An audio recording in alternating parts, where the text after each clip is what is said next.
Welcome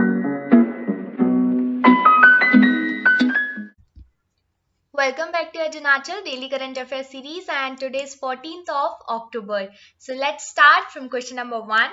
Hamilton's object which was discovered recently is associated with which field? तो Hamilton's object यहाँ पर आप देख रहे हैं एक तरीके का लेंस है, ये डिस्कवर किया गया है और ये रिलेटेड है स्पेस साइंस से. तो रिमेंबर कुछ इमेजेस कैप्चर की गई है नासा के ईएसए हबल स्पेस टेलीस्कोप से टीम ऑफ एस्ट्रोनॉमर्स के द्वारा, जिसको हेड कर रहे थे टिमोथी हैमिल्टन. उन्होंने एक अनयूजुअल ग्रेविटेशनल लेंसिंग कॉन्फ़िगरेशन को डिस्कवर किया जिसका नाम रखा गया है हैमिल्टन्स ऑब्जेक्ट, क्योंकि इस टीम को लीड कर रहे थे टिमोथी हैमिल्टन. तो this is just gravitational lens जो आप देख सकते हैं एक तरीके का यहाँ पर ऑब्जेक्ट की तरह नजर आ रहा है, जिसके थ्रू काफी सारे स्पेस ऑब्जेक्ट्स की इमेजेस को हम देख पा रहे हैं. तो हैमिल्टन ऑब्जेक्ट स्पेस साइंस से रिलेटेड है, ये चीज आपको याद रखना है. इसमें 2 इमेजेस ली गई हैं, spiral background Galaxy in a fold configuration and a third resolve image of the same spiral Galaxy.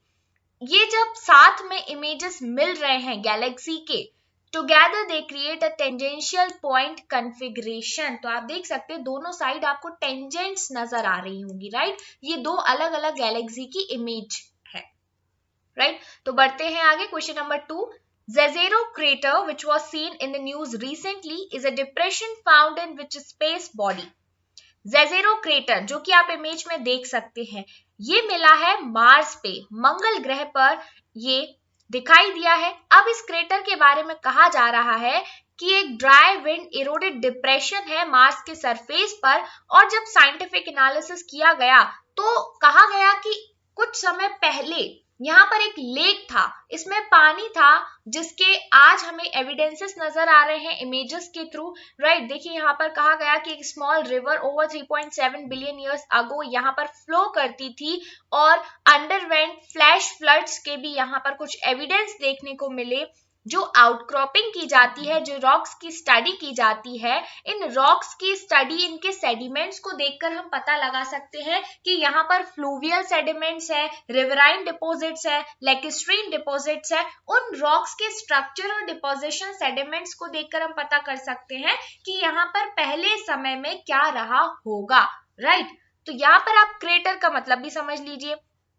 Crater generally ऐसे बनते हैं कि मान लीजिए कभी कोई मीटियोर या मीटेरॉइड आकर अर्थ पे या किसी भी प्लैनेट के सरफेस पे अचानक से गिरता है, स्टक करती है, तो वहां पर एक गड्ढा हो जाता है. ये जो गड्ढा, ये जो डिप्रेशन क्रिएट होता है, विद इन टाइम कुछ समय बाद उस डिप्रेशन में पानी भर जाता है और वो एक लेक की तरह बन जाता है, and we call it crater lake. अब अगर वो पानी वापस से सूख जाए तो हम उसे जस्ट क्रेटर कहेंगे, लेक नहीं कहेंगे. लेकिन उसकी ओरिजिन जिस तरीके से हुई है उसके बेसिस पर नाम दिया गया क्रेटर, क्योंकि यहाँ पर मीटियोर या कोई मीटेरॉइड गिरने से ये जो डिप्रेशन है ये क्रिएट हुआ होगा millions of years ago, right. India में आप देखेंगे जो महाराष्ट्र के बुल्धाना डिस्ट्रिक्ट में है क्रेटर लेक, इंडिया का सबसे बड़ा और सबसे हम कहें कि उसमें इतने सारे राज छुपे हुए हैं कि आज तक कोई पता नहीं लगा पाया कि ये एग्जैक्टली क्रेटर लेक जो बना है वो कैसे बना है, राइट. तो बुल्धाना महाराष्ट्र में है.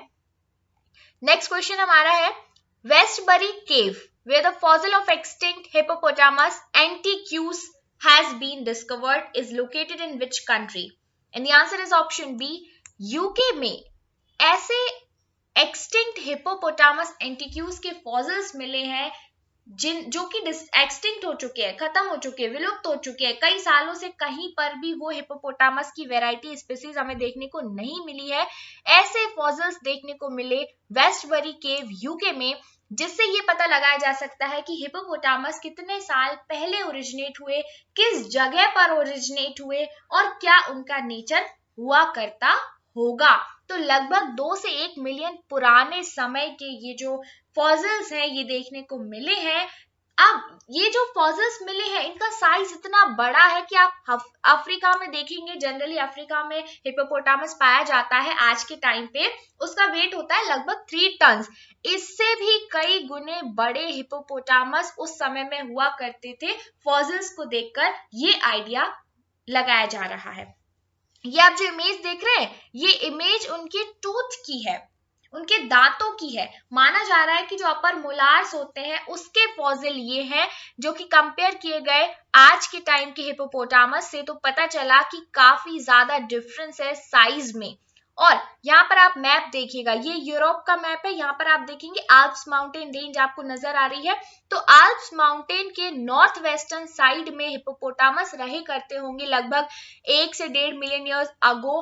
और ये जो वेस्टबरी केव है ये है आपकी यहाँ पर यूके में, इंग्लैंड में, राइट। तो यहाँ पर कुछ एविडेंसेस मिले, कुछ फॉसिल्स मिले, और इसके बारे में कहा जा रहा है कि northern Alps, north west Alps का जो पार्ट है यहाँ से ये हिपोपोटामस इस तरफ को मूव किए होंगे कई सालों पहले, जब ये लैंडमास जुड़े हुए थे, राइट। तो ये चीज आपको याद रखनी है। 2016 में फील्ड वर्क के दौरान ये डिपॉजिट्स, ये जो फॉसिल्स थे ये मिले थे वेस्टबरी केव में, और धीरे धीरे जब रिसर्च की गई तब पता चला कि हिपोपोटामस के फॉसिल्स हैं। आइए बढ़ते हैं आगे। Indian economy is expected to grow at how much percent in 2021 as per IMF's World Economic Outlook report of October 2021?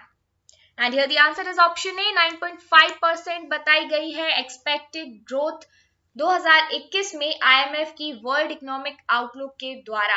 अब क्वेश्चन नंबर 2 यहाँ पर यहीं से बन जाएगा कि वर्ल्ड इकोनॉमिक आउटलुक रिपोर्ट किसके द्वारा पब्लिश की जाती है। तो याद रखिएगा इंटरनेशनल मॉनेटरी फंड के द्वारा वर्ल्ड इकोनॉमिक आउटलुक को पब्लिश किया जाता है हर साल, राइट।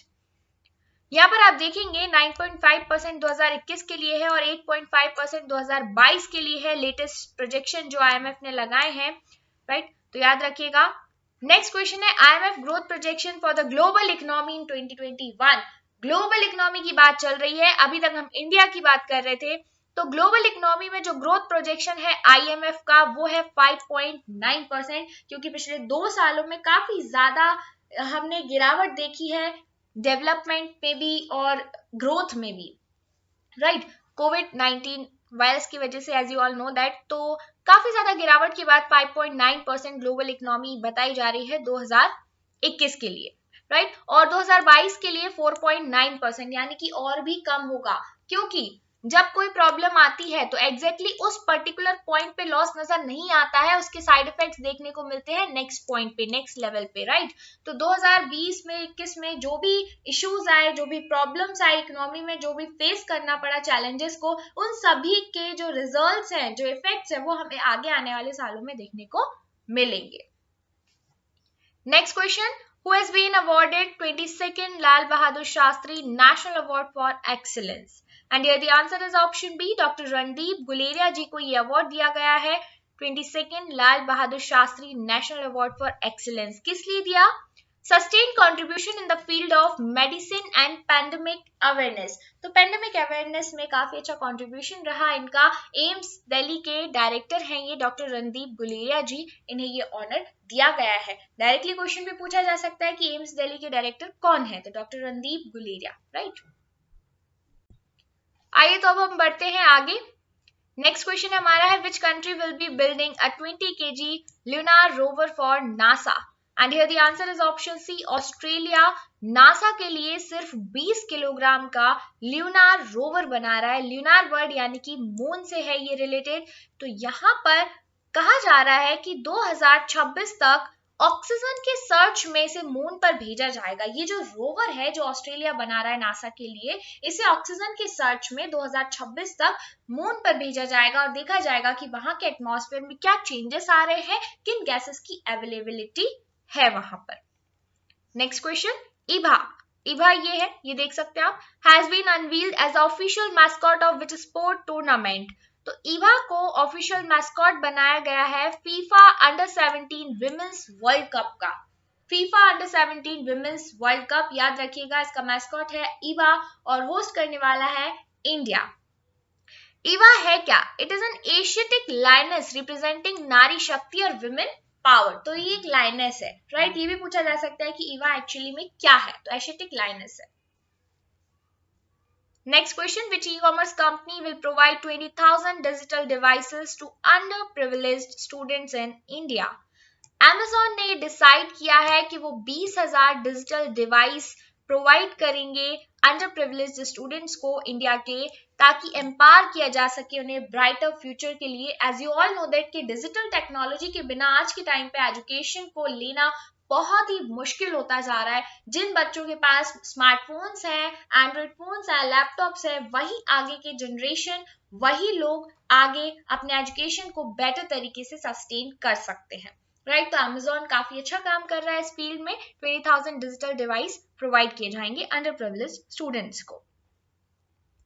नेक्स्ट क्वेश्चन है, how many medals have been won by Indian shooting team at the 2021 ISSF junior world championship. International shooting sport federation की जूनियर वर्ल्ड चैंपियनशिप में इंडिया को total 43 medals मिले हैं। बहुत ही शानदार परफॉर्मेंस रहा। 47 मेडल्स में 17 गोल्ड है, 16 सिल्वर है और 10 ब्रॉन्ज मेडल्स हैं, और इंडिया अटॉप पोजीशन पे रहा है मेडल टेबल में। ये जो इवेंट है ये हुआ है पेरू की कैपिटल लीमा में। आइए बढ़ते हैं अगले क्वेश्चन की ओर। PM Modi recently addressed the 28th foundation day programme of the national human rights commission of India. So who is the chairperson of the national human rights commission? And here the answer is option C, justice Arun Kumar Mishra. ये NHRC के chairperson है, और PM Modi ने अभी अभी 28th foundation day programme में address किया है। एनएचआरसी का जो प्रोग्राम था 28 फाउंडेशन डे पर, तो हम जान लेते हैं कि एनएचआरसी को कब स्टैब्लिश किया गया। 12 अक्टूबर 1993 में, याद रखिएगा 12 अक्टूबर 1993 को एनएचआरसी स्टैब्लिश किया गया था, और इस साल 28th एनिवर्सरी थी एनएचआरसी की। एक्ट कौन सा था? Provisions of protection of human right act 1993, जिसे 2006 में वापस से अमेंड किया गया। हेडक्वार्टर्स की बात करें तो हेडक्वार्टर है न्यू दिल्ली में। चेयरपर्सन है अरुण कुमार मिश्रा जी, जो आपको याद रखने हैं। नेक्स्ट, अगर हम बात करते हैं कि किस प्रिंसिपल के थ्रू इसे स्टैब्लिश किया गया था, so it was established in conformity with the Paris principles adopted for the promotion of protection of human rights in Paris.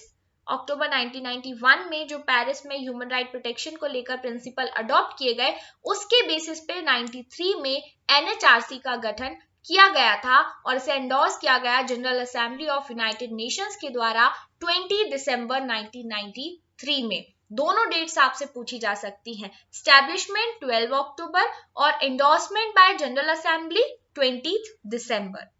Structure की जब हम बात करते हैं तो एनएचआरसी एक मल्टीपल मेंबर बॉडी है, जिसमें एक चेयरमैन होते हैं और 7 मेंबर्स होते हैं। 7 मेंबर्स में से 3 एक्स ऑफिशियो मेंबर होते हैं, राइट।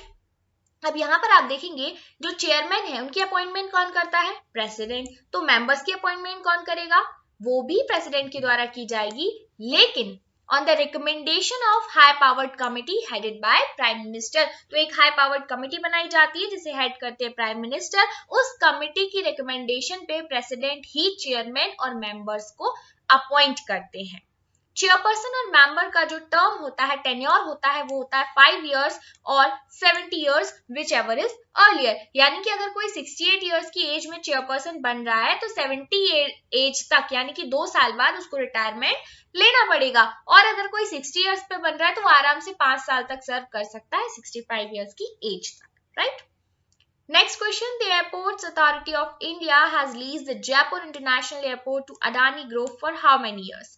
तो एआई ने जयपुर इंटरनेशनल एयरपोर्ट को अडानी ग्रुप को दे दिया है 50 साल के लीज पर, राइट। तो 50 इयर्स के लिए लीज पर दे दिया है गवर्नमेंट ने जयपुर इंटरनेशनल एयरपोर्ट। किसे दिया है? Gautam Adani led Adani group.